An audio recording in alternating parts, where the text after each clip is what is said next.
Okay, we're going to start tonight's NJ video, and I imagine it's not that hard to guess what we're planning to accomplish tonight. We're kind of hoping by the end of the night there's brakes, so we're probably going to pull these wheels off to really get at them for bleeding. But first we're going to have to bleed that master, which normally we would take off and bench bleed, but I think we're going to use the pedal right where it is and just reach in and bench bleed it in the car. So there's the old fish truck tires and wheels. And yeah, this is hopefully going to be a good night.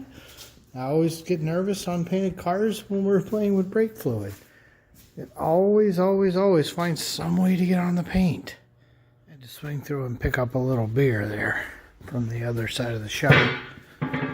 And we'll come on in. Harlan's getting ready to panic a whole bunch because brake fluid is not our friend. We never ever like this stuff, but this is gonna work out nice. Okay, we've got that out.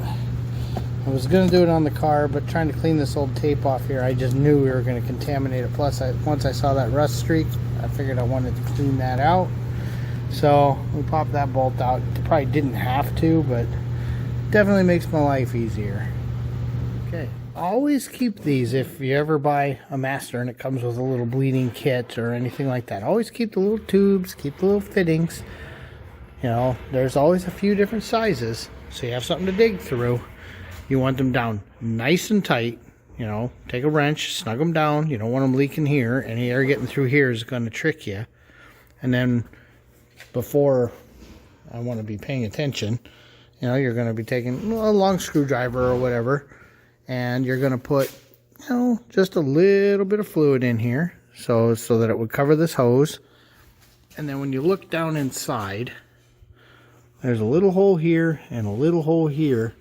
And as you're cycling very slowly the master back and forth, you're going to watch air and fluid push through. And then as you slowly return it, air will come back into the reservoir. Keep an eye on the liquid level. Be careful because this is precarious. You'd never really get a good grip on these. And just slowly cycle it back and forth. In fact, the screwdriver I'm going to use is here somewhere. It's a big Phillips, yeah. So because this is a deep bore, because it's a manual, I'm going to hold it with this hand, or with my other hand, and just slowly cycle back and forth and cycle until there's no bubbles. So we'll see if we can film that, but I don't have any tripods set up for this phone yet, so I'm mostly just showing what I'm doing and explaining it and not showing how yet. So you just kind of hold that and keep this in view so you can see the lines here. You can see the fluid we've got. I'm going to carefully hold it and slowly start cycling.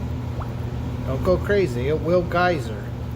So you can see we're slowly, just saw we returned fluid, but you're going to see a bunch of bubbles.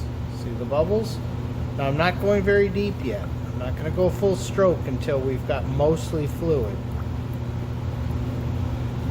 But remember, because it's manual and because it's disc and drum, with disc and drum, that the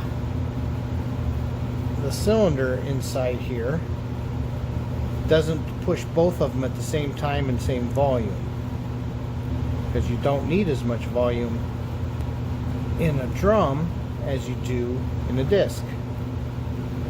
So you can see we're just slowly pushing and all those air bubbles are coming out.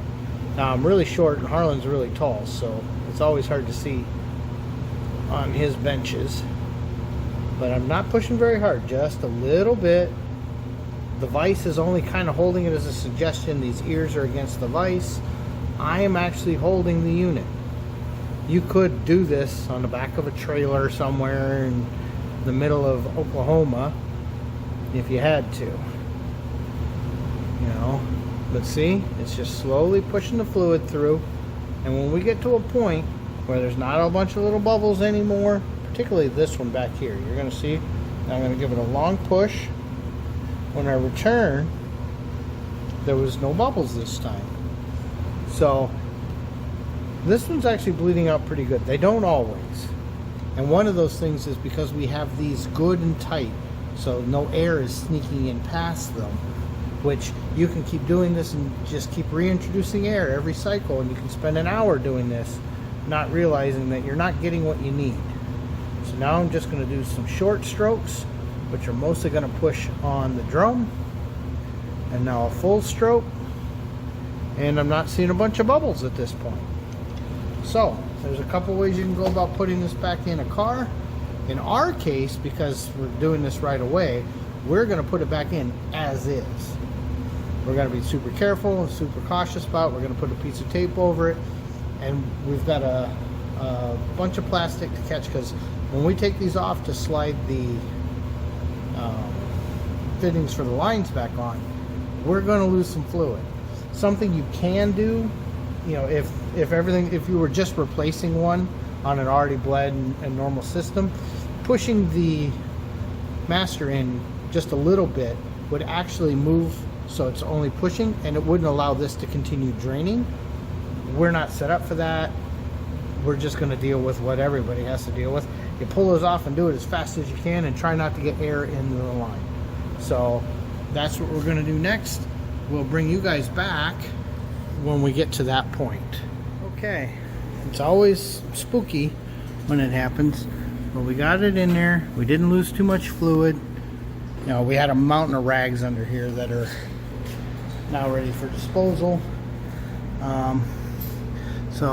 Okay, now we're going to clean all this up, get a lid on there, put some fluid in it, and then start opening zerts and letting it, or not zerts, bleeders, and letting them gravity bleed for a while.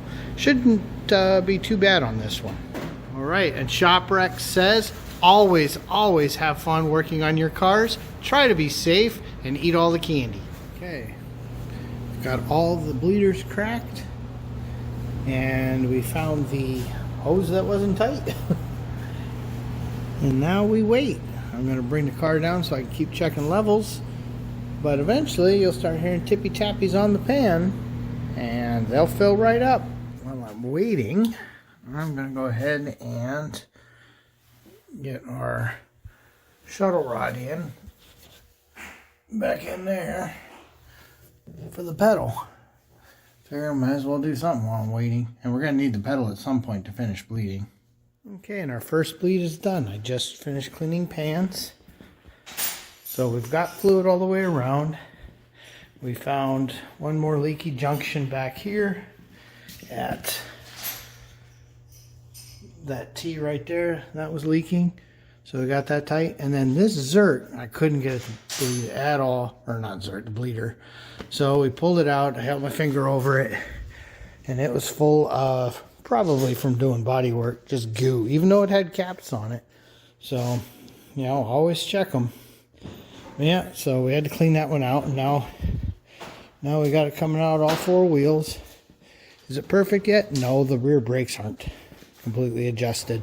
So until these are snug enough, this is going to feel pretty squishy, because most of that feel is the rear brakes, but there is breakdown. You know, just not a lot yet, but it'll get better. We've got time.